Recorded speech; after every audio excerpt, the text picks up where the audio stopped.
hey guys কি খবৰ আজি আপোনালোকৰ মাজলৈ এটা নতুন ভিডিঅ' লৈ আহিছোঁ যদি ভিডিঅ'টো চাই ভাল লাগে like comment share and subscribe কৰি দিব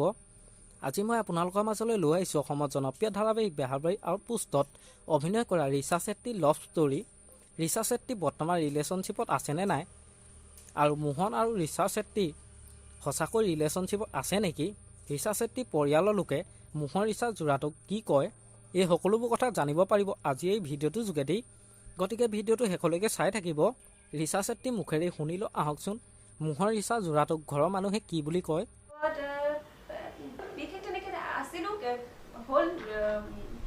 আছিলো নহল কিবা হেৰিতে ল'ৰাজনেও মই যেনেকৈ কেৰিয়াৰ এতিয়া ধৰা ল'ৰাজনো অলপ নিজৰ কেৰিয়াৰটো লৈ পিনে ফ'কাছড হওক সেইটো বস্তু মই বিচাৰোঁ চ' সেই বস্তুটো নোপোৱাৰ কাৰণে কিছুমান বস্তু নিমিলে ধৰি লোৱা কাজিয়া পেঁচা হৈ থাকে কিছুমান কথা লৈ আৰু মই অলপ নাখৰেলোও হয় মোক প্ৰথমে মোহনৰ লগত খুব জোকাই থাকে মোক চবে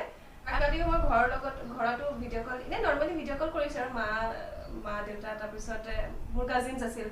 তো তেওঁলোককো চিনাকি কৰাইছোঁ মোৰ বৰমাক তাৰপিছতে মোৰ বৰমাক মায়ে পটকে কৈ দিলে যে তাইক নহয় এনেকৈ জোকাই থাকে নহয় তাৰপিছত মোৰ মৰমায়ে আকৌ একদম জোৱাইকেহে কথা পাতিছে আমি কৈছোঁ পটকে জোৱাই বুলি কেনে কৈ দিলে তো মই কৈছোঁ কি কৈছে এইবোৰ আমাৰ আজি ভিডিঅ'টো ইমানেই আছিল যদি ভিডিঅ'টো চাই ভাল লাগিলে যিমান পাৰে শ্বেয়াৰ কৰি দিব আৰু নতুনকৈ চেনেল কোনোবা আহিছে যদি ছাবস্ক্ৰাইব কৰি ল'ব আজিলৈ বাই বাই মৰয়াৰ দুপাখি মোৰ মনৰ বতৰা